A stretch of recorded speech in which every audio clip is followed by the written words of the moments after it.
Hello, my name is Philip Weiler, and this is my Module 1 um, Community and School Demographics for my district and where I live. Uh, so, just to get started, my district is very small. We don't have a huge um, outpouring of different demographics, but for our school and community ones, they're going to be very, very similar. So, for our community demographics, we have about 55% Caucasian or white. 43% of our population is Hispanic and 2% of other races. With that being said, again, that's extremely close to what we are for our school demographics, whereas it drops down just a tad bit. Our school demographics are 52% Caucasian or white, 47% Hispanic, and 1% African American. The one place that it differs with our other races compared to just our 1% of African American within our school and our community, it kind of goes back to where people work and how they work within our kind of district here. Even though we have more than one race in that 2%, there's only African American is the only other race that comes to our school in this time frame. Moving on to kind of our school organization and what our climate looks like. Our school truly emphasizes building relationships. That ever since I walked through these doors, they've talked about, make sure that you're building relationships with these kids, creating something safe, and allow them to talk, allow them to communicate, allow them to be the ones present and being the ones making the decisions and helping create decisions for ourselves. We as a staff here try to create this safe environment. That way kids know, come to school, you'll be safe, you'll be the ones being taken care of, you're the ones that we're going to help. Um, and so that also helps us create a place for these students that need help. Because there's some students that come to school just to get away from what is happening. And one of the best ways that we do that, I feel like, is that we allow for open communication. If a student is having problems or something like that, they can come to a teacher, they can come to the principal, they can go to the office and talk to the secretaries, they can go to our counselor or wherever they might need to be to make sure that they are taken care of. And that way they are a part of our community here, our climate, our organization, and that allows us to better ourselves and better our students for themselves moving forward. The one thing about our school, since we're so small, we always encourage students to be a part of some kind of activity or a group. Doesn't matter what it is, whether it's football, basketball, volleyball, cross country, track, whatever it might be. We just try to encourage them to go out for something like that. If they're not into sports, we have things like NHS. We have things like Scholars Bowl. We have music music competitions that we can go to. We have art competitions we can go to. We have things like woodworking. We have things like agriculture, so they can go out and learn to weld and different things. So we're trying to incorporate a lot of different things within our school. This is how it kind of breaks down with our student backgrounds. Again, it's very similar. I went by percentages again.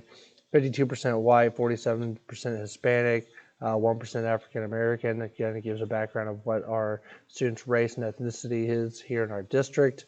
At home, we really truly only have two languages. It's English or Spanish. And some kids have to speak both, whether it's here at school or at home.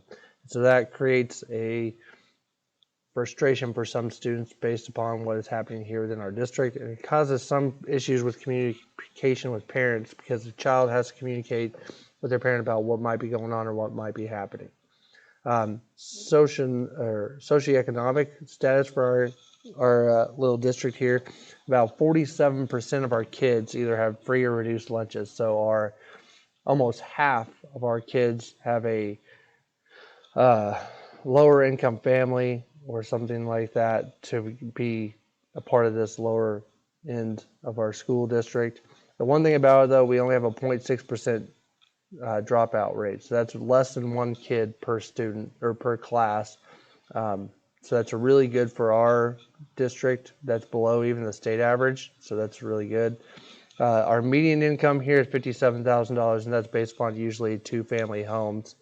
Obviously, if it's a one family or one parent home, it's a lot less than that, but that's our median for our district. Gender for our school, we have about 190 or 82 kids. So we have 77 that are male, 105 that are female, and that's 7th through 12th for us.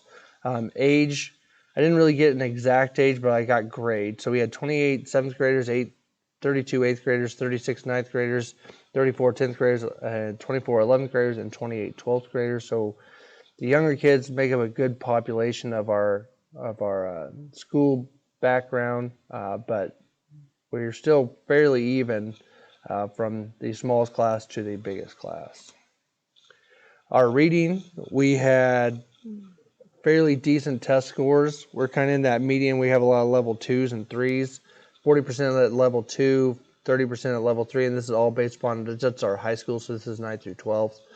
We didn't test our junior high, so we didn't have that put in.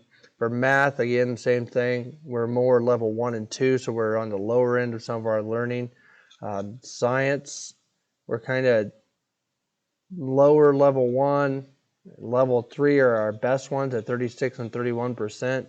The one thing about it is pretty much all of our kids are tested in these 3 levels. Social studies is one thing we have not tested yet, and we do not have any data back. But for the most part, that's where we're at for all of our testing. So academically, we're not too bad. I know our ACT scores are usually higher in our state, so this makes it a little bit easier. But our reading comprehension is one of the things we're currently working on, and it becomes a harder problem for us. And so we're trying to help our kids with those skills and build them up right now. And it's been kind of difficult, but it makes learning lessons and teaching lessons a little different.